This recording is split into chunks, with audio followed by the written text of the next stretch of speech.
मैंने पहले भी कहा था कि भारत के कुछ पड़ोसी देश चाहे जितना यहां वहां भटक लें, लेकिन जब खाने की बात आएगी तो आखिरकार भारत की ही शरण में आएंगे। आज वही बात एक बार फिर सच साबित होती दिख रही है, और सच हो भी क्यों ना, क्योंकि इन देशों के पास भारत के अलावा कोई ठोस और भरोसेमंद विकल्प है ही नहीं। इसके बावजूद ये देश बेवजह अपना सीना तानकर भारत से दुश्मनी मोल लेते हैं, और फिर जब हालात बिगड़ते हैं तो उसी भारत की ओर मदद के लिए दौड़ते हैं। दरअसल आज बात हो रही है पाकिस्तान के नालायक भाई बांग्लादेश की, जो अब भीगी बिल्ली बनकर भारत से प्याज लेने के लिए लाइन में खड़ा नजर आ रहा है।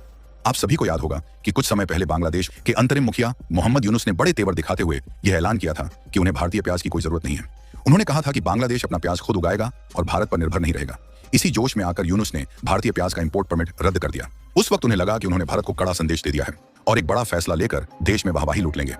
लेकिन जैसे ही भारत ने भी प्याज की सप्लाई रोक दी, वैसे ही बांग्लादेश की हकीकत सामने आने लगी, और ढंग से 2 दिन भी नहीं बीते सप्लाई बंद किए कि बाजार में प्याज की किल्लत शुरू हो गई और देखते ही देखते दाम आसमान छूने लगे। प्याज के बढ़ते दामों ने आम लोगों की रसोई बिगाड़ दी और जनता का गुस्सा सड़कों तक पहुंचने लगा।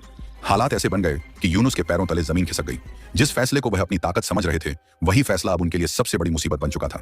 इसी दबाव और डर के चलते आखिरकार बांग्लादेश सरकार को पीछे हटना पड़ा, और अब वह शर्मिंदगी से मुंह छुपाए भारत के कदमों तले लिपटे पड़े हैं।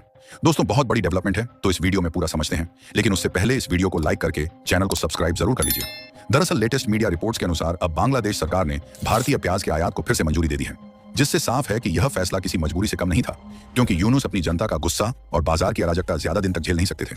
यहीं से कहानी एक बार फिर उस मोड़ पर पहुंच गई जहां भारत की अहमियत खुद ब खुद साबित हो जाती है। खबरों के मुताबिक 6 दिसंबर को जारी की गई प्रेस रिलीज में बांग्लादेश के कृषि मंत्रालय ने साफ तौर पर यह घोषणा की कि भारत सरकार से बातचीत के बाद 7 दिसंबर से प्याज का आयात दोबारा शुरू किया जा रहा है। इस फैसले के तहत हर दिन कुल 50 इंपोर्ट परमिट जारी किए जाएंगे और हर एक परमिट पर 30 टन तक प्याज भारत से मंगाया जा सकेगा। यानी साफ है कि बांग्लादेश को रोजाना करीब 1500 टन प्याज भारत से लेने की जरूरत पड़ रही है। यह व्यवस्था तब तक जारी रहेगी जब तक बांग्लादेश के बाजार पूरी तरह से स्थिर नहीं हो जाते। खुद बांग्लादेशी सरकार मान रही है कि प्याज की किल्लत इतनी गंभीर हो चुकी थी कि अगर तुरंत कदम नहीं उठाया जाता तो हालात हाथ से निकल सकते थे। दरअसल पिछले कुछ हफ्तों में बांग्लादेश के बाजारों में प्याज की कीमतें रिकॉर्ड स्तर पर पहुंच गई थी। हालात ये हो गए थे कि प्याज का दाम 150 टका प्रति किलो से भी ऊपर चला गया था। मध्यम वर्ग और गरीब परिवार के लिए प्याज खरीदना मुश्किल हो गया था। रसोई का सबसे जरूरी सामान अचानक लग्जरी बन चुका था। यही वजह थी कि आम लोगों में गुस्सा तेजी से बढ़ रहा था और सरकार के फैसलों पर सवाल उठने लगे थे। बांग्लादेश के कृषि मंत्रालय ने खुद स्वीकार किया कि यह संकट स्थानीय उत्पादन की कमी, गलत नीतिगत फैसलों और आयात में देरी की वजह से पैदा हुआ। यानी साफ शब्दों में कहा जाए तो यह पूरी तरह से सरकार की खुद की बनाई हुई समस्या थी। लेकिन जब हालात बेकाबू होने लगे तो उसी भारत की याद आई जिसे कुछ समय पहले तक अनदेखा किया जा रहा था। सरकारी आंकड़ों के मुताबिक बांग्लादेश अपनी कुल प्याज जरूरत का एक बड़ा हिस्सा आयात से पूरा करता है, और इसमें भारत की हिस्सेदारी सबसे ज्यादा रहती है। भारत न सिर्फ सस्ता प्याज देता है, बल्कि सबसे जल्दी और स्थिर सप्लाई भी सुनिश्चित करता है। यही वजह है कि जैसे ही भारत से प्याज आने की खबर फैली, वैसे ही बाजार में कीमतें नीचे आने की उम्मीद बनने लगी। अब जरा इस पूरे मामले को आंकड़ों और बड़े बाजार की तस्वीर के साथ समझते हैं। भारत दुनिया के सबसे बड़े प्याज उत्पादक देशों में शामिल है। हर साल भारत में करीब 3 करोड़ टन से ज्यादा प्याज का उत्पादन होता है। इसमें से औसतन 25 से 30 लाख टन प्याज भारत अलग अलग देशों को निर्यात करता है। बांग्लादेश भारत के लिए सबसे बड़ा प्याज आयातक रहा है और कई सालों तक भारत के कुल प्याज निर्यात का 30 से 40% हिस्सा अकेला बांग्लादेश ही खरीदता रहा है। सरकारी आंकड़ों के अनुसार सामान्य हालात में बांग्लादेश हर साल करीब 8 से 10 लाख टन प्याज आयात करता है। इसमें से सबसे सस्ता और जल्दी पहुंचने वाला प्याज भारत से ही आता है। यही वजह है कि जब भारत सप्लाई रोकता है तो बांग्लादेश के पास तुरंत कोई मजबूत विकल्प नहीं बचता। म्यांमार और पाकिस्तान जैसे देशों से सीमित मात्रा में प्याज मिल सकता है, लेकिन वहां उत्पादन कम है और सप्लाई अनियमित रहती है। अब अगर चीन की बात करें तो चीन प्याज जरूर पैदा करता है, लेकिन उसका ज्यादातर उत्पादन घरेलू खपत और प्रोसेसिंग इंडस्ट्री में चला जाता है। जो प्याज एक्सपोर्ट होता है वह भारत के मुकाबले काफी महंगा पड़ता है। यही कारण है कि जब बांग्लादेश ने चीन से संपर्क किया तो वहां से प्याज लेने की लागत इतनी ज्यादा बताई गई कि यूनुस सरकार पीछे हट गई। बाजार के हिसाब से देखें तो चीन का प्याज भारत से 25 से 40% तक महंगा पड़ता है। भारत की ताकत सिर्फ कीमत में नहीं बल्कि सप्लाई चेन में भी है।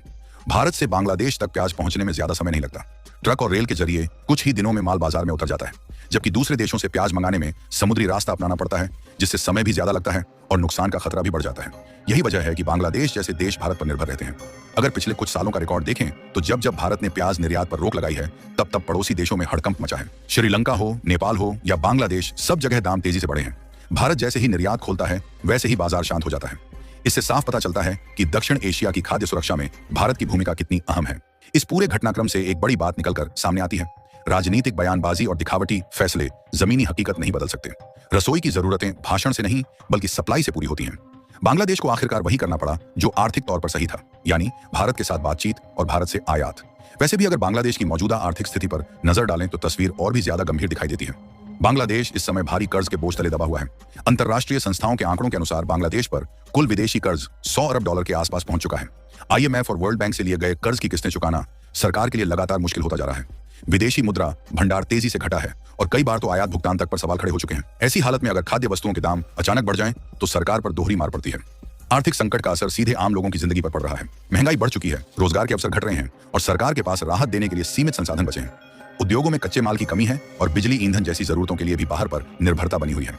हालांकि खबरें बता रही हैं कि बांग्लादेश फिर भी पागल हो चुका है और वह अपनी आर्थिक स्थिति सुधारने की बजाय लड़ने की तैयारी के लिए लड़ाकू विमान खरीद रहा है। फिलहाल आज स्थिति यह है कि भारत से प्याज आने की खबर के बाद ही बांग्लादेश के बाजारों में दाम गिरने लगे हैं। आम लोगों को राहत मिल रही है और सरकार को भी थोड़ी सांस लेने का मौका मिला है। लेकिन यह पूरी कहानी आने वाले समय के लिए एक सबक भी है कि भारत से दूरी बनाने की कीमत कितनी भारी पड़ सकती है। अब सवाल आपसे है कि बांग्लादेश के इस यू टर्न पर आप लोग क्या कहना चाहेंगे? अपनी राय नीचे कमेंट में जरूर बताइए। अगर वीडियो आपको जानकारी से भरपूर लगी हो तो वीडियो को लाइक करें और चैनल को सब्सक्राइब करके बेल आइकन जरूर दबाएं। जय श्री राम।